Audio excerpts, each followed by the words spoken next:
lot of people in this space that think that this is obviously an election move as well, something to do in advance of the midterm election. So in that scenario, President Trump comes out and says, here's the final rule that would most likely be effective probably within 30 to 90 days. And our analysis that my colleague Shay is putting on the terminal as we speak shows that activity for these marijuana companies dropping. Our analysis and our colleague Shay is putting we actually think will spur activity in the sector. These very small companies are, so as a result, there's pretty significant volatility. Now, the lawsuit will come and the final rule. So if there's a lawsuit, if parties get this fall, then that will play out the court system, and that will be one. Now, here, if they decide to restart their process and they go back to the district hearing, they're probably looking 9 months to decide for request action after the majority up to another 12 months.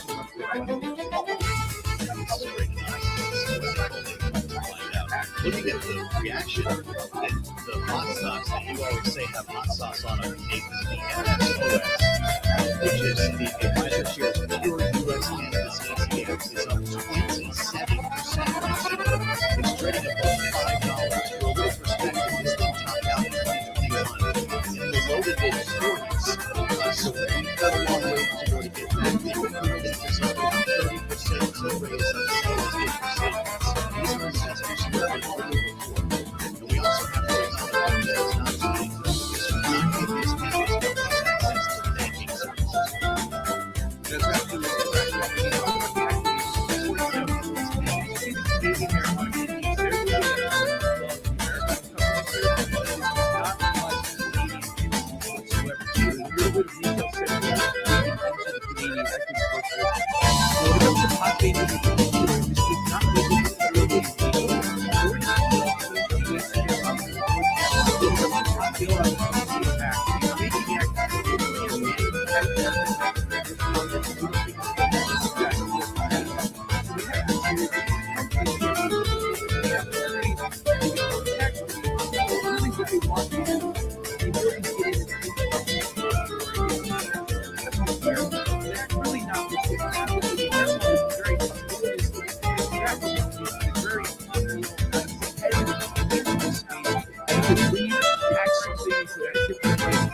regulations on it and so forth like that, it makes it a costly product. And just get off the street. It's very difficult business to do. So even though this is that win, and it should be stored, it's certainly a way where they actually get off the street. It's very difficult to idea of legalization. We just don't think legalization is something that's hard to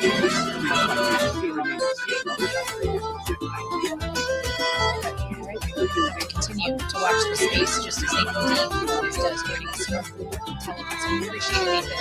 As always, he's had this covered, as Joe mentioned, to watch the space just as they continue to do so. But as Joe also mentioned, we were waiting the conversation that he's covered, as Joe mentioned, the watch the space. Jim has to see as the president, as Joe also mentioned, we were waiting the conversation that he's covered, as Joe mentioned, Jim has to see as the president, as Joe also mentioned,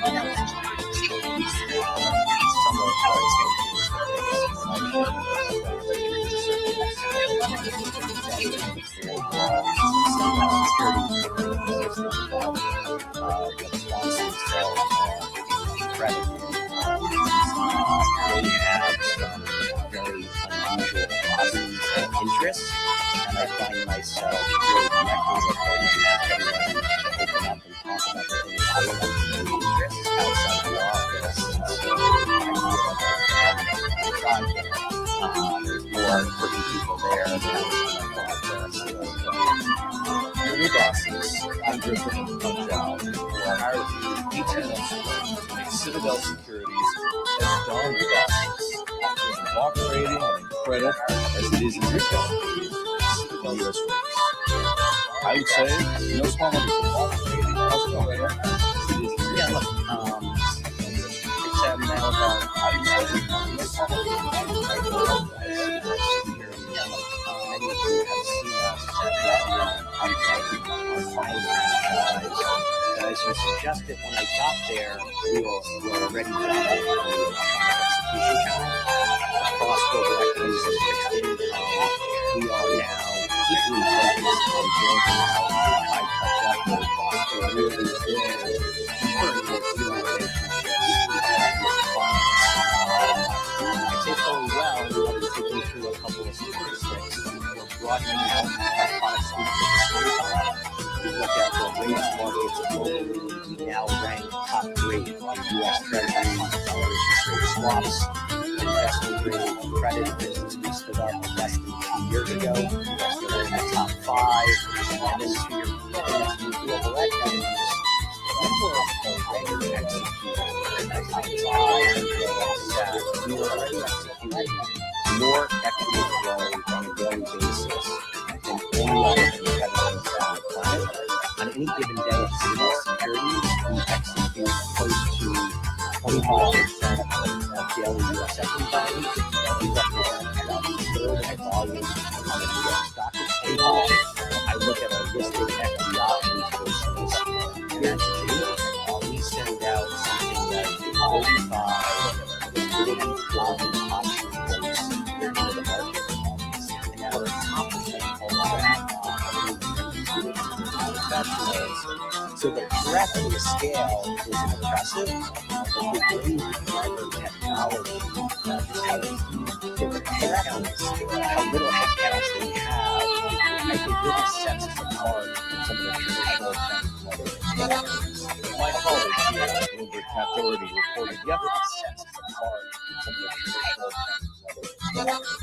My colleague here at Bloomberg Authority reported yesterday sets us apart from some of the traditional banks. My colleague here at Bloomberg Authority reported yesterday sets us apart from some of the traditional banks. My colleague here at Bloomberg Authority reported yesterday sets us apart from some of the traditional banks. My colleague here at Bloomberg Authority reported yesterday sets us apart from some of the traditional banks. My colleague here at Bloomberg Authority reported yesterday sets us apart from some of the traditional banks.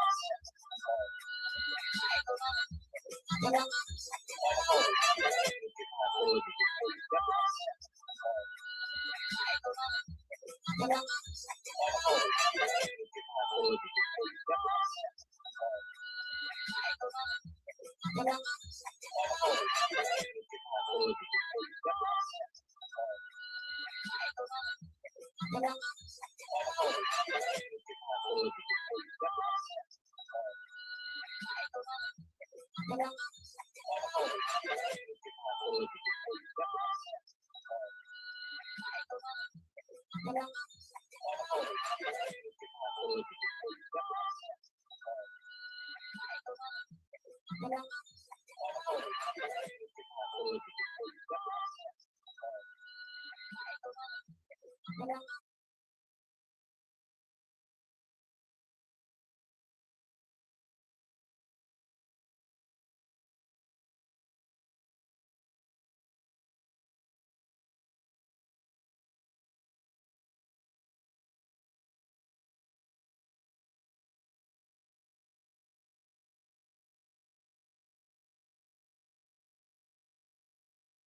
Yesterday,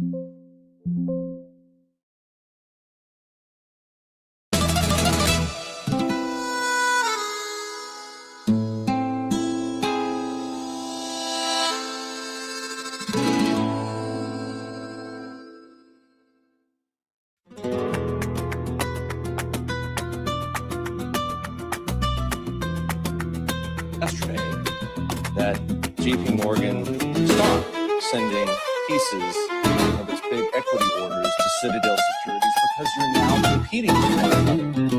Is that true? Well, actually, it is true, but maybe this is a little bit circular. So let's go through it. Previously, Citadel Securities was very active. We were a large participant executing equity blocks. However, we weren't sourcing those at the initial origination point directly from institutional investors. So formally, if a large global asset manager wanted to trade an equity block, they would call up one of the big banks.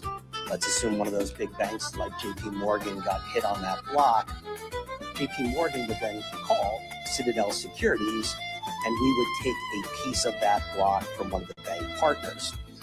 What I found as I joined Citadel Securities and I made the round, seeing large, sophisticated clients, they kept saying to us, Citadel Securities has liquidity that we can't access. That's the retail liquidity you referenced. By the way, we're 35 to 40% of U.S. retail volumes. The traditional players aren't involved at all in retail. Clients want to interact directly with that retail liquidity. We have this very significant on-exchange market-making presence. Again, the traditional players are no longer represented trading on exchange. Clients wanted access to that liquidity. They thought it was a little odd to get to us. They had to come through another player. And so we decided, based on those client demands and client needs, we would stand up this new high-touch equity business.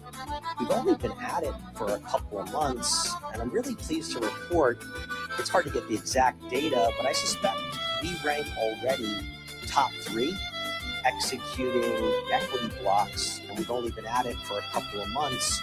So what we're finding is, our capabilities, risk managing large flows of equity and fixed income products fits this high touch effort. What we were so good at executing medium and small size trades, we have the same capabilities to execute blocks.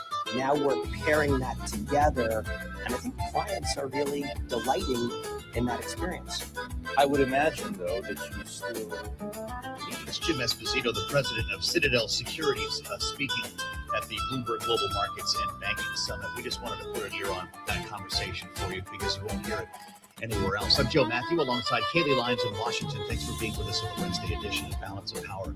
One major political story we have not yet touched today brings us directly to the midterm campaign trail and the issue of redistricting, more specifically in the state of Virginia.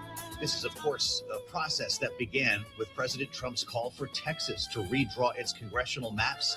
It then went national when Gavin Newsom decided to pursue the same end to try to keep the numbers even.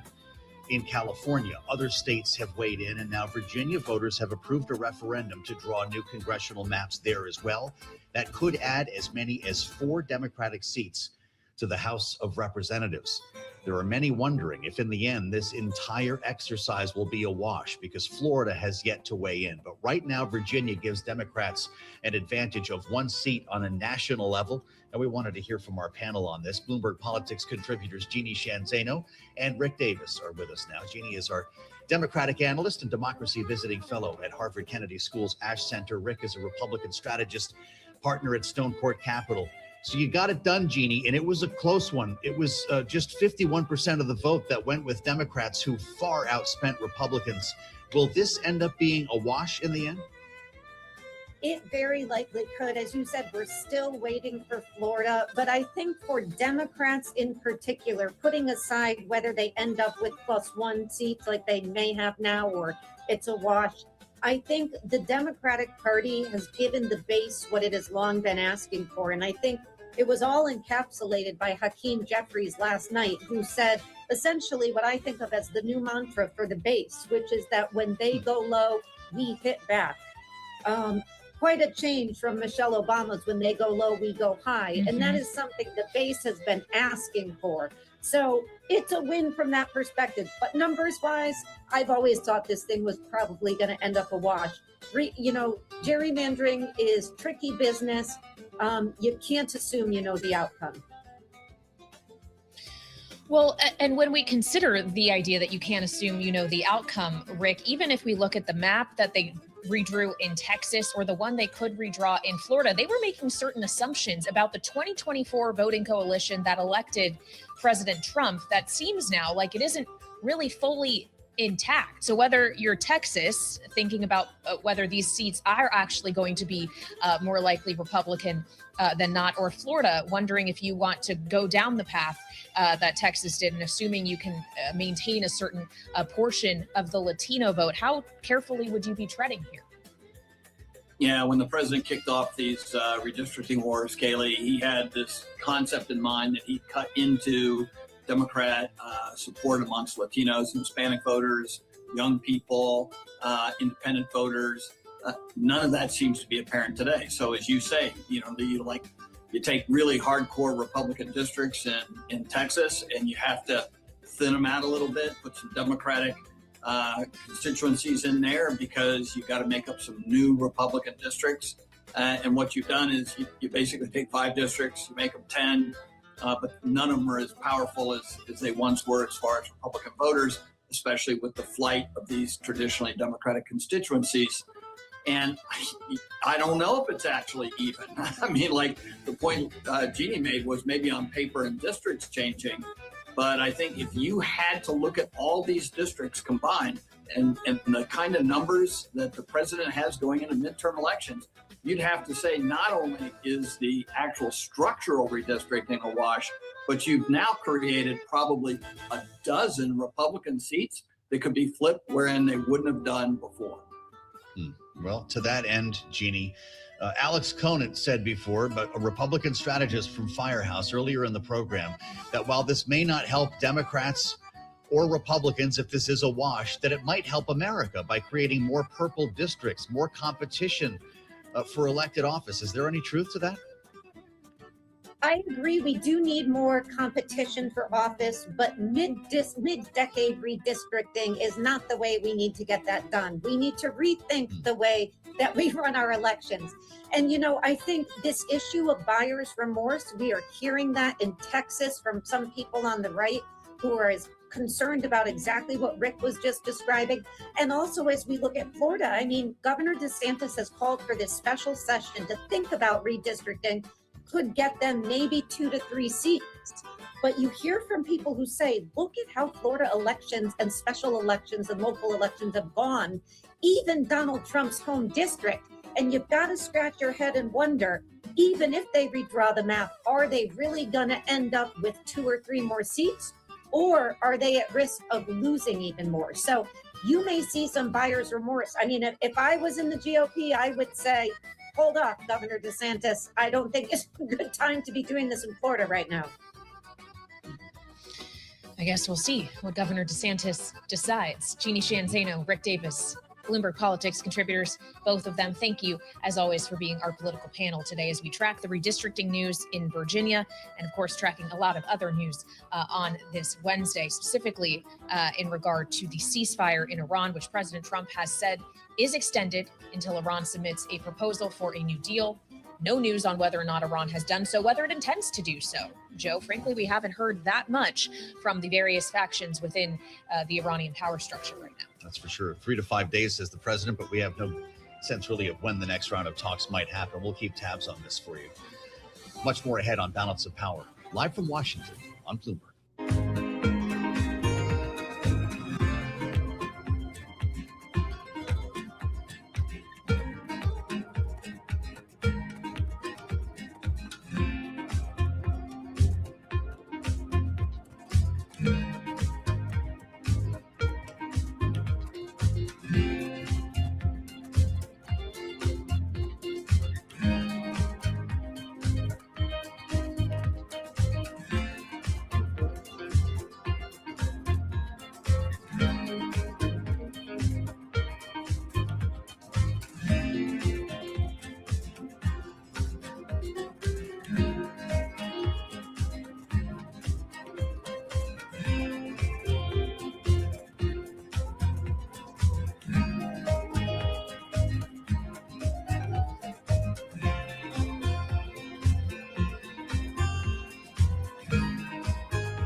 It's 1:40 on Wall Street. We do check markets all day long here at Bloomberg. A slew of strong corporate profits lifting stocks. Right now looking at Nasdaq at a record. We've got the Nasdaq 100 index also at a record. S&P 500 index, couple of points away from a record.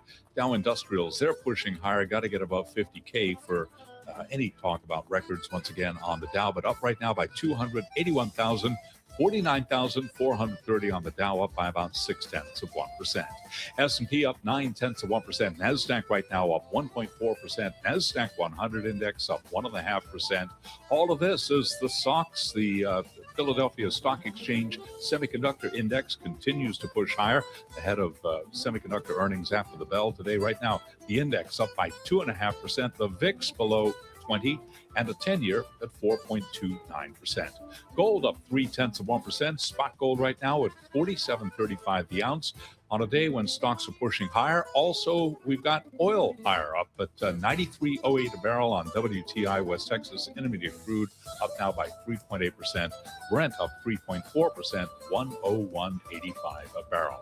Sources tell Bloomberg the Justice Department is expected to reclassify marijuana into a less restrictive federal category as soon as today. The weed ETFs, they are pushing higher.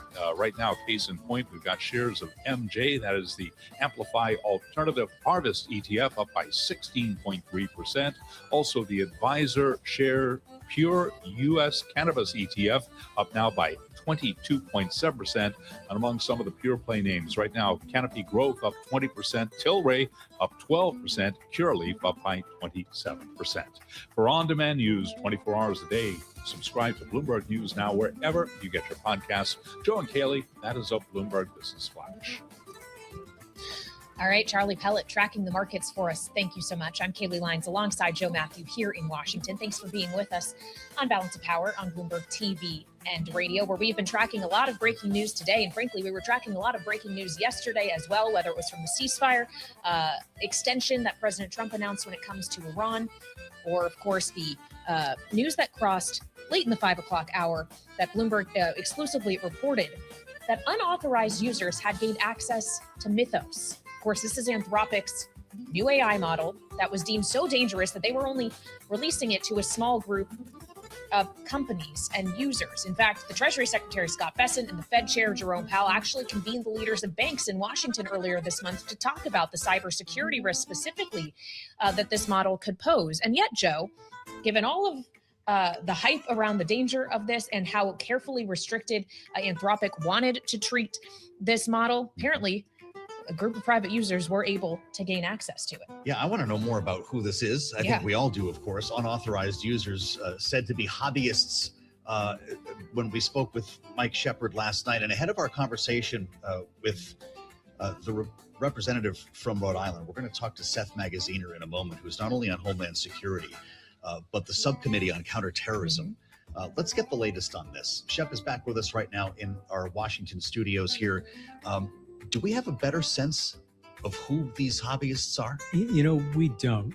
We did manage to talk to people who were familiar with this and also see some of the documentation kind of backing up the idea that a third party without authorization from Anthropic had gained access to Mythos, which, as Kaylee noted at the top, was really restricted in its release to only a handful of big trusted users. And that would include tech companies like Amazon and big Wall Street banks like JP Morgan. And the idea is that they would use Mythos, which has, superpowers in terms of detecting network vulnerabilities, to check their own systems for any gaps and try to patch them. And one of the reasons they don't want to let Mythos out into the wild to just any user is that in the wrong hands, it could go from being a tool to detect network vulnerabilities, to patch them, to being one used to find them and wreak some havoc. And what, from our understanding, though, Joe, is this group really, hobbyists may be, kind of our, own joking way of referring to them, but they are people who have a Discord channel where they talk about finding out things about unreleased models. They're just curious about what AI models might be coming next. And they used kind of a guessing game to figure out how to get into Mythos, and did so in the day that Anthropic made its announcement. Well, but if they could do so, even if they didn't have nefarious intentions, is that not a signal, Mike, that someone with nefarious intentions could do the very same thing? How do we know they haven't already? Well, it sure is, Kaylee, and that is one of the big questions. In that, if a group of people who kind of do this as a pastime or an interest or a passion would do it, if it's a state-sponsored actor or one of the criminal gangs known to really seek to hack full-time for the wrong reasons, this is very easily something that they too could try to do. And it also raises questions about how Anthropic has taken measures or what steps they have taken to try to fence off more securely this technology that they have really tried to keep from a lot of different users, including U.S. government agencies. And we know that there have been discussions between the company and the White House and U.S. government officials about granting that access. But so far, we're not seeing evidence that it really has been on a wider scale, because the U.S. government, of course, has so many agencies with so many networks, and we've known in the past from experience that they have been riddled with their own vulnerabilities. Shep, thank you so much. Jumping in repeatedly on this breaking news story. Bloomberg's Mike Shepard live in Washington. It is not lost on us, by the way, Kaylee, that cyber stocks are going up today. CrowdStrike is up almost 3%, $12. Palo Alto up over 2%, almost $4, as we get our heads around the idea of cybersecurity may not be gobbled by AI, but might be required because of AI. And we want to bring in, as I mentioned, Congressman Seth Magaziner, who's joining us, the Democrat from Rhode Island, is on the House Committee on Homeland Security, and also ranking member, the top Democrat on the subcommittee on counterterrorism, law enforcement, and intelligence. Congressman, it's great to have you with us as part of our conversation today on Bloomberg TV and radio. We want to ask you about Iran. We want to ask you about reconciliation, but this Anthropic story is clearly a big one, and the urgent threat of cyber attacks against the country, exacerbated now potentially by the war with Iran. Is it time for a framework, a standard of regulations and controlling AI on behalf of Congress, or should that be a state issue? Yes, it is time. So advanced artificial intelligence has the ability to help us improve the world dramatically, but also has the ability to help us throw the world into chaos. And so it is time for a more proactive federal policy. Number one, to ensure that AI products are safe before they go to market. Number two, to make sure that we maintain our competitive edge against China in particular. And number three, to do what we can to help workers whose jobs may be displaced from the rise of AI. Look, Anthropic is doing the right thing here, and I give them credit. Not only are they winning the technology race, but they have done the right thing by voluntarily being cautious and warning key players, warning the world about what they have discovered before releasing it. They've also, by the way, been doing the right thing in their interactions with the Pentagon in refusing to allow their technology to be used to launch weapons without human control and engage in mass surveillance of U.S. citizens. But to answer your question, yeah, it is absolutely time for a federal framework to maintain both safety and competitiveness. And the White House needs to get moving on this. Congress does as well. As a member of the Homeland Security Committee, I absolutely want us to be briefed, even if it's in a classified setting, about this Mythos technology, what it can do, and this breach that apparently occurred. Well, as we consider the threats posed by technology or just threats posed to the homeland in general, Congressman, I also wonder what your anticipation is to what is going to happen with Section 702 of the Foreign Intelligence Surveillance Act. FISA extension, obviously a short-term one, was passed by the House last week, but we're reaching deadline time once again. What will it take for you to vote to extend these surveillance powers? What reforms would you need to see, if any? Yeah, so 702 is essential to helping to disrupt terror attacks against the United States. It has helped us disrupt terror attacks in the past. But unfortunately, under the current administration, we've seen a blatant disregard for the civil liberties of the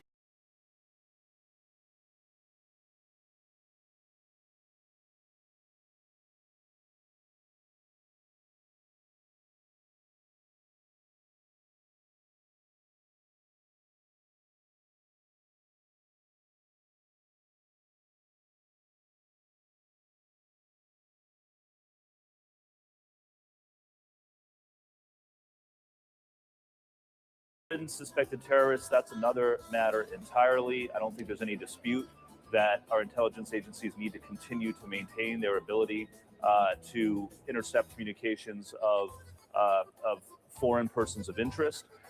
But for U.S. citizens, we need some guardrails. So we'll see what comes in the next week or so. I know that a number of the leaders in the space in Congress are negotiating potentially a warrant requirement as it relates to U.S. persons.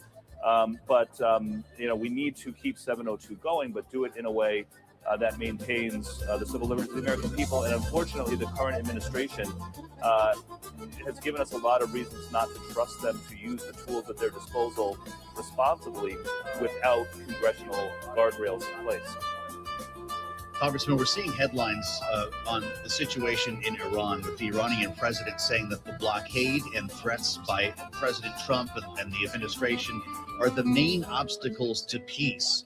It says Iran continues to welcome dialogue. All of this means, and we've got reporting now from the Washington Post, that it could take 6 months to clear the Strait of Hormuz, according to a Pentagon briefing to members of Congress.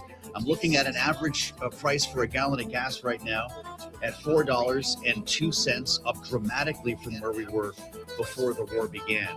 If we extrapolate this and imagine a 6-month delay in getting this all fixed, what does that mean to somebody in your state who wants to get in the car and drive to Caserta Pizza for a wimpy skin? It's devastating. And good Rhode Island shout out there, by the way. But in all seriousness, President Trump broke his promise to the American people when he chose to get us involved in an unnecessary foreign war that is costing the American people a lot of money at the gas pump and is also costing innocent lives. The president seems to be more interested in launching foreign military action than in meeting the very real needs of the American people here at home. So now we got to figure out how we're going to get out of this mess. And I think we're all trying to work through that, but a few things are clear to me.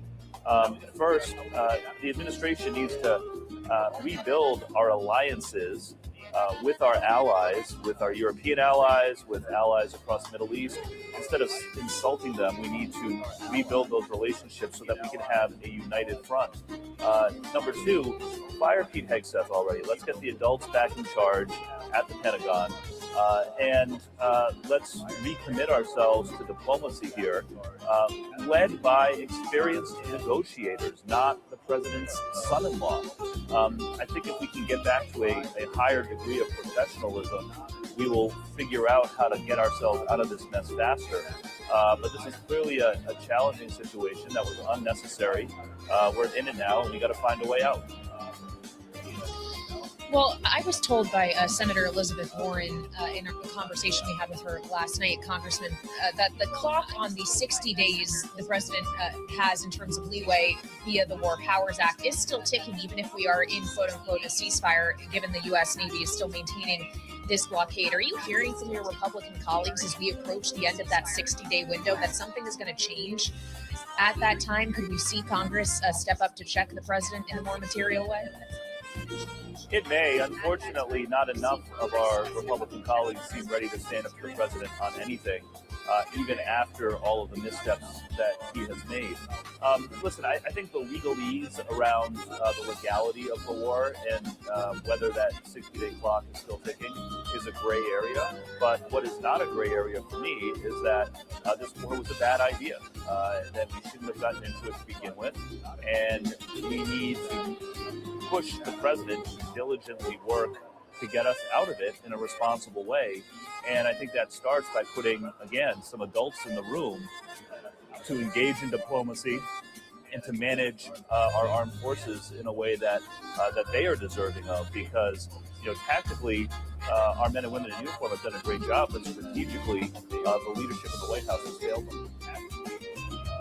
Congressman, I don't want to put you in a tough spot. We just have about 30 seconds left, but do you have a word to share on your late colleague, Congressman David Scott of Georgia, who we just learned passed away at 89? Well, I didn't work with him closely, but I knew him a little bit. Great man, made history as the first Black American to chair the House Agriculture Committee, served his district in Georgia for 23 years. He will be dearly missed. All right, we will leave it on that note. Congressman, thank you so much for joining us here on Bloomberg TV and Radio. Democratic Congressman Seth Magaziner of Rhode Island here with us on the early edition of Balance of Power. Of course, Joe will be back at 5 p.m. Eastern, and we'll see how things move in the 3 hours between now and then. Got to rise on Truth Social, and our ears, of course, always glued to what's happening coming out of the White House and Capitol Hill. We'll meet you back here on Balance of Power, holding on Bloomberg.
This is Bloomberg Business Week Daily, reporting from the magazine that helps global leaders stay ahead, with insight on the people, companies, and trends shaping today's complex economy, plus global business, finance, and tech news as it happens. Bloomberg Business Week Daily with Carol Masser and Tim Stenivek, live on Bloomberg Radio, television, YouTube, and Bloomberg Originals.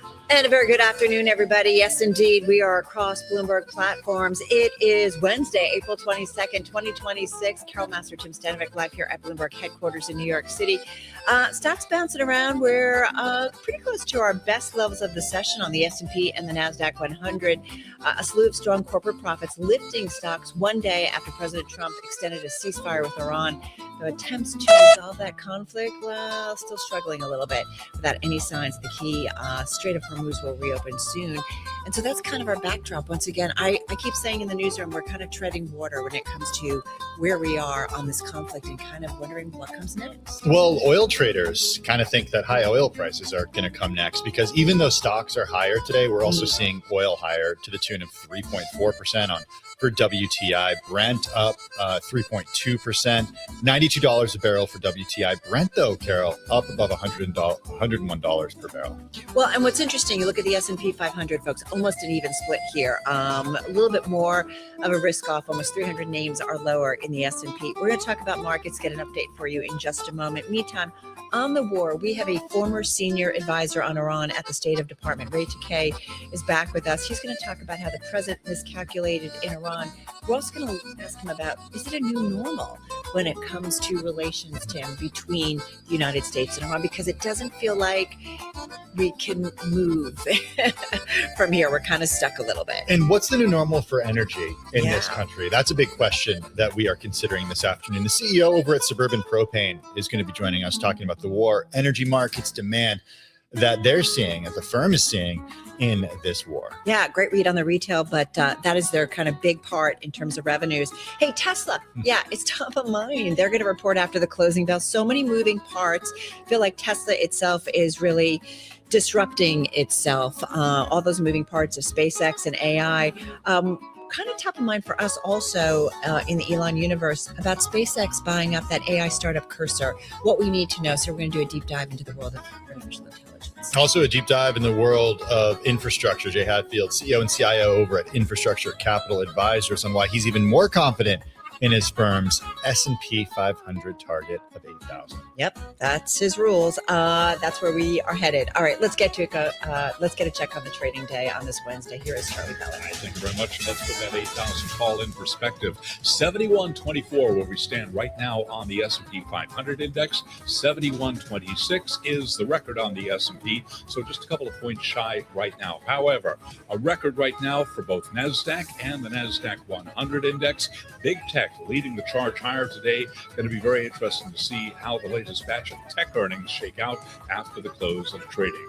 As Carol mentioned, Tesla will be the big focus today. Tesla shares ahead of earnings up 0.6%. In terms of the equity markets, right now looking at the Dow at 49,407, up 258, up by about 0.5%. Got to get above 50K before we start talking about records again on the Dow. The S&P up 60, up by about 0.9% right now.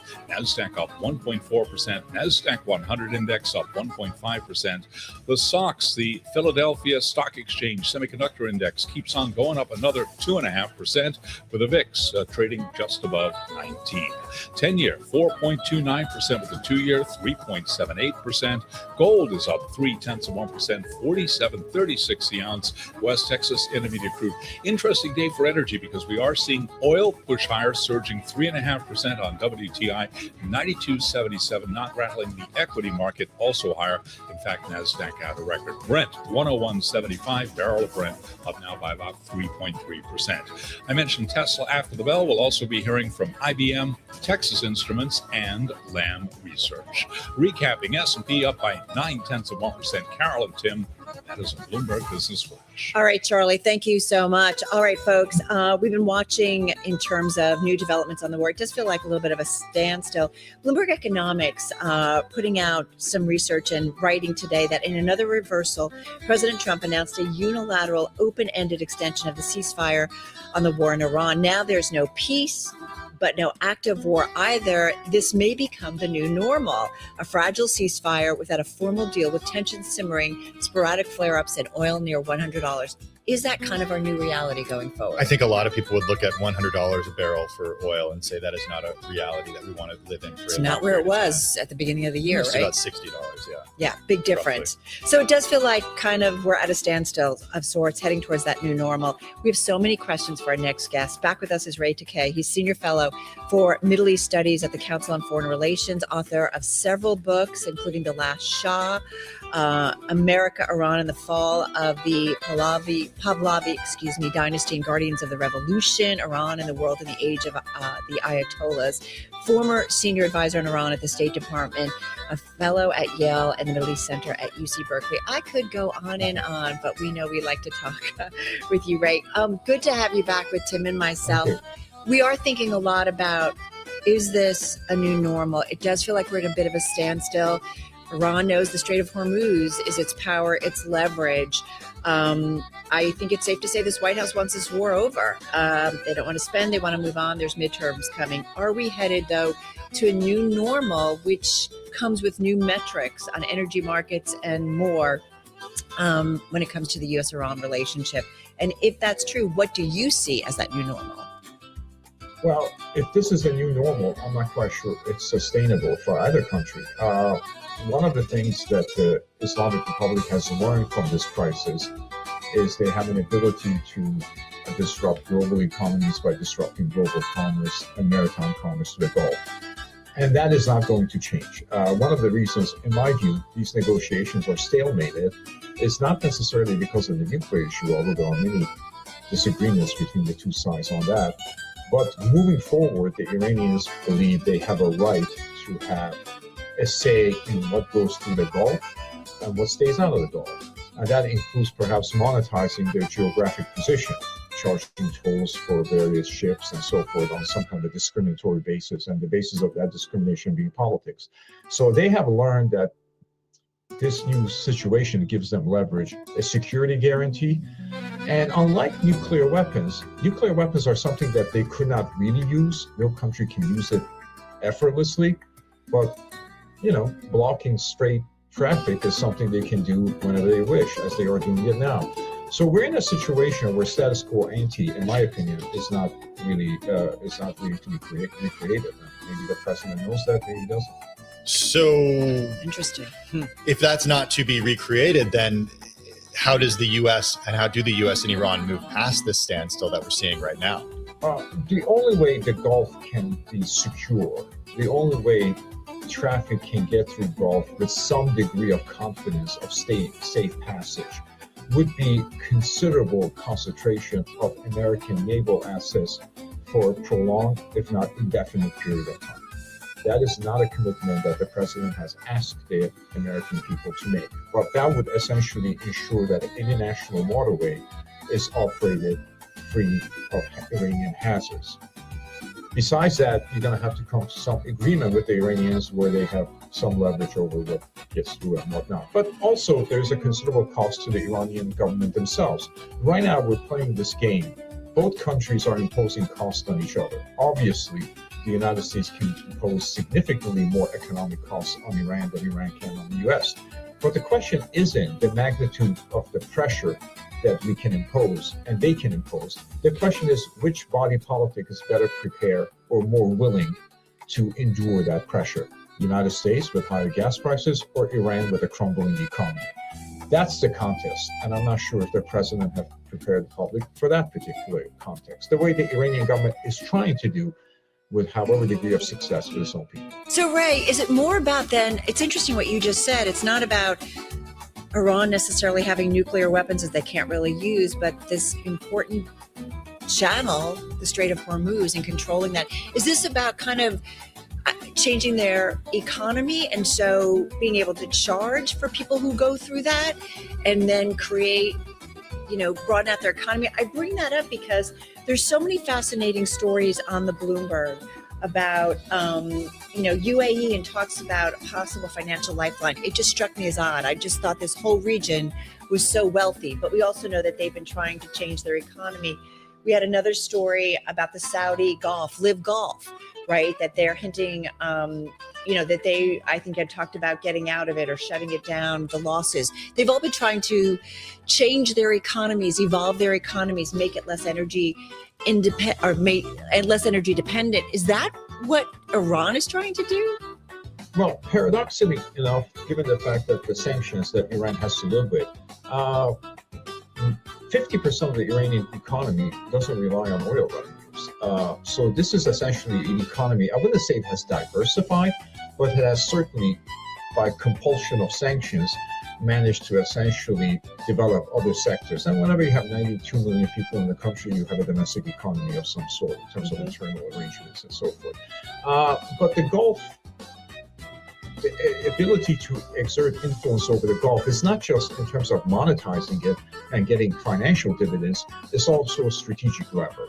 It is a strategic deterrent, because the way they're essentially trying to safeguard their boundaries, their border, their territorial integrity from being attacked, as they were twice in June and March, is by playing the Gulf card. And this is not just directed against the United States. I'm not sure if the United States has an appetite for another military campaign in Iraq, but it's really also directed against Israel. The Israelis do recognize that the containment of Iran will require periodic military attacks. And now I'm not sure if that's in the card anymore. But it raises the question, and to Carol's point about what happens in the region if the U.S. and Iran agree to something, but Israel's not necessarily party to that. I'm not quite sure on the nuclear issue that can happen. The Israelis obviously have to be part of it. But in terms of the Gulf traffic, I don't know if the United States and Iran can agree to kind of ensure the safety of the traffic of the Gulf. I think that's an American obligation. I don't put that much stock into the Europeans doing so. And as I said, this is not the case that the president has made. It certainly is not the case because the American people are opposed to this war by a 2-to-1 margin. That is not a basis for sustained policy in any region, much less in a volatile region such as the Middle East. So come back to this global insight piece that our team put out there, our Bloomberg Economics team. No peace, no war, the new U.S.-Iran normal. Do we stay maybe in this situation for a lot longer? Well, we can stay in this situation if we're prepared to absorb the costs in terms of economic penalties, gas prices, and so forth. I'm not quite sure if that's the situation will be. It's a particularly dire circumstances for the Europeans and for many developing countries, whether it's India, Africa, and so forth. So this is not just about the American economy, it's about the global economy, and that obviously has an effect on how American economy becomes stable or unstable. The Iranians have one advantage: their economy is a basket case. So they're already living in sort of primitive economic conditions. But even they have a problem because their economic situation can lend itself to political revolt, and that creates a domestic unrest problem that they would have to deal with. This is not an easy situation for any of the actors involved. And the United States seem to have gotten into this war without having clear reasons why. They're not really sure how to prosecute this war that they find itself in the middle of, and no one has an exit strategy or an off-ramp that they're willing to take. You know, you remind me of what we're going to be talking about just in about an hour. It's today's big take. It's one of the most read stories on the Bloomberg terminal. It's about satellite imaging and the destruction in Tehran that our team has been able to gather. But the economic question, Ray, that you bring up is a really important one. Well, and he talked about, parts of Europe and Asia. I mean, Lufthansa scrubbing 20,000 summer flights to save fuel costs. So it's already, and we know there's a lot more serious stories, as you mentioned, Ray, in the developing economy. Always love talking with you. Ray Takei, Senior Fellow for Middle East Studies at the Council on Foreign Relations. All right, that's our latest. That's our take on what we wanted to look at when it comes to the U.S. war in Iran. We've got to get to that other big topic that we were talking about a lot before the war. We still talk about it, and that is AI. Yeah, a small group of unauthorized users have accessed Anthropic's new Mythos AI model, which the company says can enable dangerous cyber attacks. And as Tesla gets ready to report later on today, the story about how SpaceX has an agreement to acquire the AI startup Cursor for about $60 billion later this year, or pay $10 billion for the companies to work together. He's been listening to the latest on the war, and waiting patiently. Seth Figerman is back with us. He is Bloomberg News AI editor. I want to start with Tesla and their kind of evolving world, and it's really SpaceX as that world of Elon continues to evolve. What is Cursor, and why does SpaceX want it? Sure, and thank you for the education on everything. You're welcome. Cursor is a really buzzy, fast-growing AI coding startup. You've heard the phrase vibe coding. A lot of that is because of Cursor. They released an AI coding assistant back in 2023, actually around the same time that Elon Musk launched his AI startup. And it really changed the way a lot of software developers think about coding. It can streamline the process of writing and debugging code. I'm not a coder. Tim's been working on it. Cool. I've been trying. The vibes aren't great. Let's just say that. But I've been trying to do some vibes. But is it just a looser way of talking to like figuring it out? I think what they've Figuring done out- is a lot of their product is basically built on and around the existing models from companies like OpenAI and Anthropic, and sort of packaging in a way that was particularly compelling and easy to use for developers. They have their own proprietary models, and they were looking to kind of double down on that because they also face growing competition from OpenAI and Anthropic and a long list of other startups. I'm glad you went there because you can vibe code with OpenAI's Mhm. ChatGPT. You can do it with Anthropic. A lot of Claude places, Code. yeah. Yep.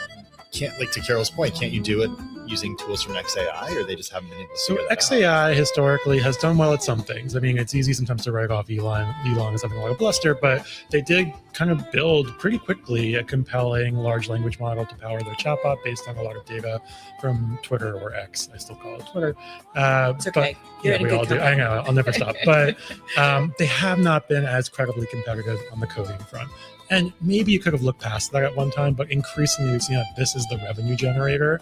This is the proven lucrative market for the big AI companies. But it seems like at this point, it's turning into a commodity because if OpenAI can do it, if Anthropic can do it, if the other startups that you said can do it, I'd say yes and no. I Cursor think can do it. there's a lot of players in the market right now, but there's still a big difference between the ones at the kind of the bleeding edge, like Anthropic and Yeah. OpenAI, and the rest. You know, Anthropic every few weeks, every couple of months, puts out a product saying it can code autonomously for longer. It can deal with more sophisticated problems. It can act more and more like a senior engineer. And maybe to you and I, those distinctions aren't always immediately apparent, but it's just getting better. And so I think that's also made everyone else in that space have to play catch up a little bit. And at the moment, that's key to the enterprise. I feel like it's why, when we talk with Mark Gurman about Apple, it's like, I think to us it makes somewhat sense of like, yeah, let's rely on Gemini. Let Google and Alphabet spend all that money and figure it out and we'll just use it. But he seems to continue to stress, Mark does, that Apple needs to be in on AI on its own. So there's a feeling broadly in AI, not just about coding, but certainly there, that you're seeing a handful of companies start to pull away. Now, it's not impossible to catch up there. You're watching companies like Meta who sort of slip behind and they're spending gobs of money to try to get back in that upper echelon. But I think you're seeing Anthropic and OpenAI and Google start to pull away from the crowd a little bit. can we do 40 seconds? I know we're going to go. Anthropic's Mythos, we think it's the way it's I say it both pronounced. ways. Yes, Mythos Okay. or Mythos. Is being accessed by unauthorized users. 40 seconds. What do we need to know about this? Look, this is a product that Anthropic has said is dangerous enough that they want to limit the release of it for fear of someone using it to potentially hack or exploit vulnerabilities in every major piece of critical software. So if even one person out there has access who shouldn't, it seems concerning. We're still sussing out how broad that access is. Sounds not great, Seth. The look Tim gave me. 40 seconds. I mean, this is what... No, but as Seth, as you described it, I mean, we're in uncharted territory, right? Not great, Bob. No. There it is. Do we know who these people were? We can't say. Oh, okay. Oh, I like boy, that. mysterious. All right, Seth. follow this space for more. Please do. Really good. Thank you. So well. Seth Bigerman, he is AI editor at Bloomberg News, joining us here in studio. Coming up next, 8,000 on the S&P 500 by the year end. The Chief Investment Officer of Infrastructure Capital Advisors is next. That's on Bloomberg Business Week Daily.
It's 2:21 on Wall Street. We do check markets all day long here at Bloomberg. We got the S&P 500 index very close to a record 71.19 where we stand right now. 71.26 is the old record. Right now, the Dow pushing higher by 203, up by 0.4%. Strong corporate profits lifting stocks. The S&P again very close to a record, up 54, up 0.8%. Both Nasdaq and the Nasdaq 100 index are at records. Nasdaq up 1.3%. Nasdaq 100 index up 1.4%. The stocks, the Philadelphia Stock Exchange Semiconductor Index pushing higher yet again, up another 2.3%. All of this with a VIX just above 19 and a 10-year at 4.29%. Gold up $10 the ounce, 47.30, up by about 0.2%. West Texas Intermediate Crude up 4%, 93.23 a barrel. Brent 102.20, barrel of Brent up by 3.8%. And Bitcoin closing in on 79,000. Bitcoin right now up by 4.2%. A source tells Bloomberg the Trump administration is nearing a rescue package for Spirit Airlines, who would give the government an option to own as much as 90% of the carrier once it emerges from bankruptcy. Shares of Spirit Airlines, FLYYQ on the ticker, up 221%. That news helping send rivals lower, especially the low-fare carriers. Frontier Group Holdings, ULCC on the ticker, down 12.4%. ULCC, by the way, stands for Ultra Low-Cost Carrier.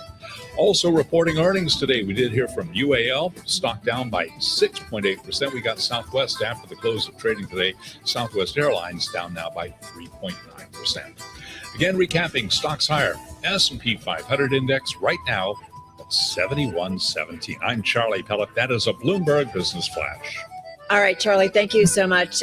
Charlie just giving us an update on the market trade. Again, hovering near some records. We certainly have seen that. We had a lot of records, or several records last week, and quite a run-up in the equity trade. And then a little bit of a halt as the peace talks don't seem to be moving forward between the U.S. and Iran. Yeah, interestingly enough, we're seeing chip makers rising for a 16th straight day. Longest ever advance there. There are also some individual stocks making big moves, but the earnings picture, as you were saying earlier, is setting the tone that says, wait a second, investors, at least to a certain extent, have looked beyond the high cost of energy right now. And that's not at least bleeding out. Kind of looking through or getting used to it. Yeah, exactly. Well, our next guest has a target of 8,000 on the S&P by the end of the year, so we want to talk about that. He also, among his recommendations, it includes an iconic private equity firm that has limited exposure to private credit. Those are his words. And then also another company that he calls the poster child for the rotation being overdone. So we have a lot of names you want to get to. Jay Hatfield is CEO and Chief Investment Officer of the RIA, Infrastructure Capital Advisors. It's got about $3.6 billion in assets under management. He joins us here in the Bloomberg Business Week studio. We got to start with the, I keep calling it the backdrop to the trade, but that's what it is. And it's high energy prices. And it does seem like traders are looking beyond the war. Yet it's hard for a lot of people to say there is a clear end to this. How are you looking at that? Thanks for having me on, Tim and Carol. Well, we do a ton of research on energy. I founded an energy company, and our first ETF, AMZA, is a pipeline company. So we have a global supply and demand model. So the way we framed it is there's a good rule of thumb that works extraordinarily well, which is every million barrels of lost capacity is $5. So if you frame it that way, if the strait was shut down forever, then the oil price would be about $140 a barrel. Because, there's elasticities of demand or sensitivity and supply. And, we started out roughly at 60. And so our point since the beginning of the war is that 100 is probably going to be an inflection point, because there's almost 100% certainty at some point the strait will be open. You essentially have every country in the world who wants to have it open. Now Iran, so we think that's a good strategy to blockade.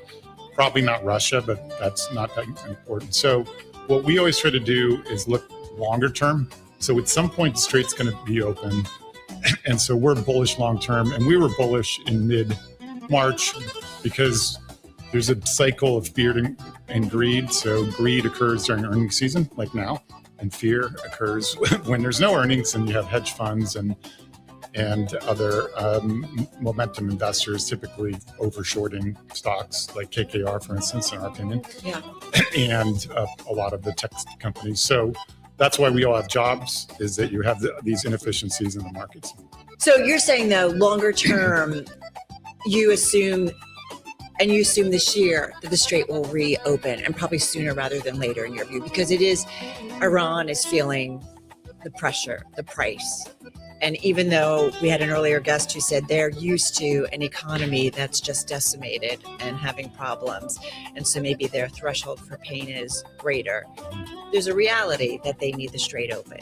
Absolutely. And the other Middle Eastern countries do. Pakistan wants it open. They're mediating. So we just try to stick to the most likely case and not all these outlier cases like, oh, the Strait never reopens and we'll sell all of our stocks, and then you miss out on big rallies. I think the concern for some people is the Strait opens, but Iran continues enriching uranium, and the U.S. and Israel don't want to see that happen. Right. So then you're sort of back to this, what you had before the war, yet the leadership in Iran has been decapitated by whatever measure you want to use. And that economy has been severely destroyed. And you have a military operation that has cost the U.S. untold hundreds of billions of dollars, tens of billions of dollars at this point. The way we see it unfolding is we do think it's a good strategy to blockade the Straits. We actually went long the futures when they were off 70 handles over the weekend. I think it was last weekend or the weekend before. But if that doesn't work, we think that the Strait will be reopened by force, possibly using ground troops. Really? So that there isn't going to be a case where the uranium still stays there, that will destroy their energy infrastructure, use ground troops, and just open it So up. it escalates Right. before it ends. Yeah, so that would be a negative inflection for the market. We kind of saw that yesterday, How negative, though, and how long does it last? Because of this target and the fundamentals, which we can get into, we think it'll be a pretty shallow dip like it really was. Like actually March's activity in the stock market was super bullish, because that's the best you can do for a sell-off in the U.S. at least. Then that means that we're probably going to go higher when things settle down. So that's why you're holding to that 8,000 target. Well, actually, it's valuable to come on and do appearances, because I don't really always love doing appearances, so I try to have good data. So I use this thing, I don't know if you're aware of it, but it's called the Bloomberg Terminal, and you can get consensus. Know it well and love it well. Yeah, and it's sort of definitive because people like me use it. So, and there's a great function, SPX Index EEO Go, and I set it to annual. And I said, oh my God, of course we should do this more often. We based our 8,000 target on 350, and it's now 375, and you can even click on it. I'm doing that now. And you get this fabulous chart of what happened. And you see the I guess it's the yellow line. No, it's the purple line. It just took off like a rocket. And so actually my 8,000 target is conservative based on our assumptions about interest rates. So at 375, if we get there, we're far away. Our target would go up to 8,600. So we think 8,000 is easy now, even at today's rates. And so it's critical to stay on top. And we do believe in consensus. We're not like a lot of strategies say, oh, well, we're bearish on earnings and we're going to haircut it. Like that's the consensus. It's on the terminal. So what everybody's looking at. So to be fair, it's earnings. It's fundamentally based. You're just looking at what the companies are doing. And as long as they are hitting these numbers, like you can fundamentally trade on them. They're giving us when they give us an update, they're telling us how they feel and how they're doing against this macro war backdrop.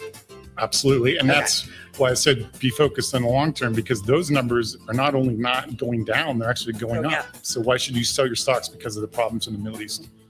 Go ahead. Well, please. I want to talk names. We'll talk names and I think people would be listening to this or watching this and they're saying, wait a second, what about those higher energy prices flowing through and affecting earnings? Because it affects the top line if customers are paying more at the gas pump, and it affects the bottom line if these companies their inputs are more expensive. Mm-hmm. Well, that would be a disaster if we're in Europe or Asia. But in the U.S., the energy prices have come down to only be 3% of consumer spending. And we have free natural gas. I'm exaggerating, but it's nearly free natural gas. Carol was looking at a chart earlier. Yeah, they actually go down when oil prices are higher because it's a waste product of drilling for oil. It's a byproduct, right? Right, and so it goes down. And that's the biggest advantage we could ever possibly create. This is why the notion that the U.S. as lost as its exceptionalism is ridiculous because you can't change history. We have all those hydrocarbons that came from the inland sea that used to be there. It's So not a the huge 70s and we're in the oil lines because we're so dependent on oil outside the United States. And one thing that almost nobody ever talks about, we had wage and price controls on the entire 70s, which was, I didn't even realize till recently, even though I was alive. But that was a disaster. Our production plummeted during the 70s.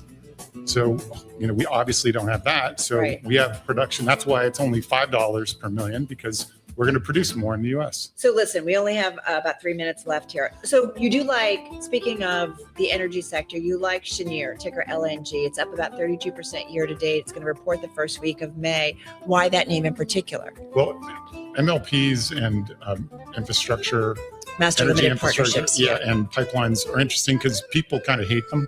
Yeah. Like they never go up. They haven't gone up for 2 years. So you could say, I don't want to go into these Mo trades if we're correct about a war ending, but they're trading at really reasonable multiples.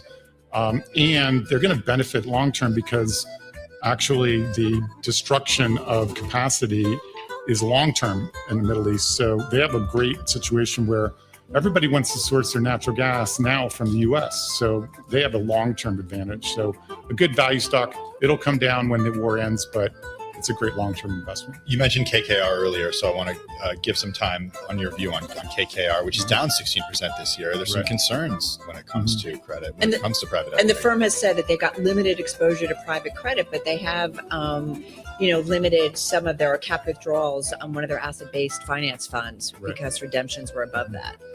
Well, what happens in the Redemption market, requests were and above again, this is why we have jobs, is that people say, alternative asset managers, they create a basket and they just short them every day, and KKR's in the basket.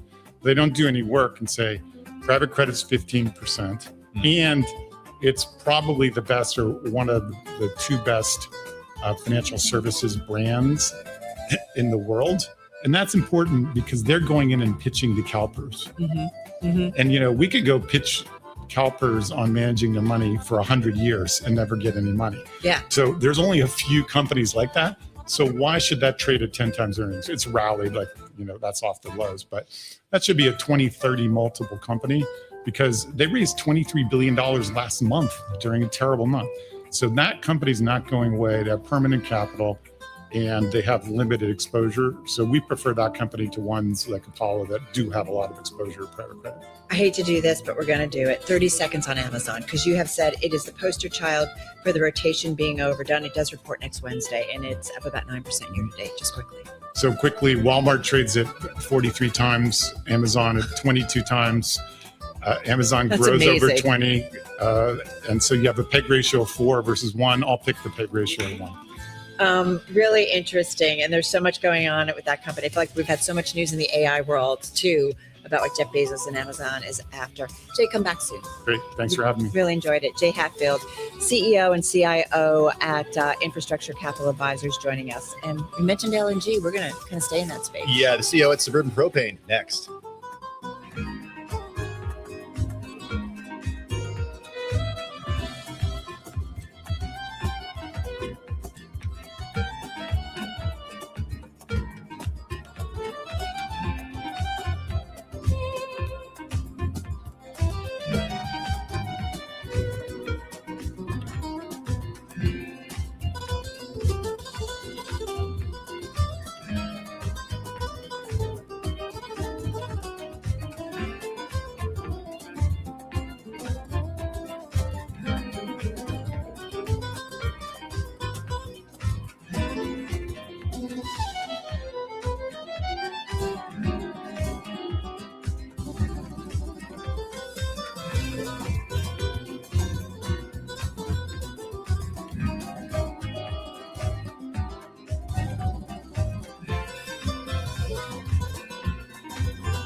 It's 2:40 on Wall Street. We do check markets all day long here at Bloomberg. The Dow, the S&P, Nasdaq 100 index, and yes, the Russell 2000 all pushing higher.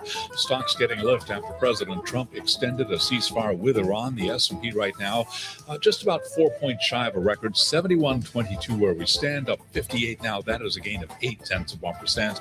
The Dow up 238, up by about 0.5%. Nasdaq and the Nasdaq 100 index both are at records right now.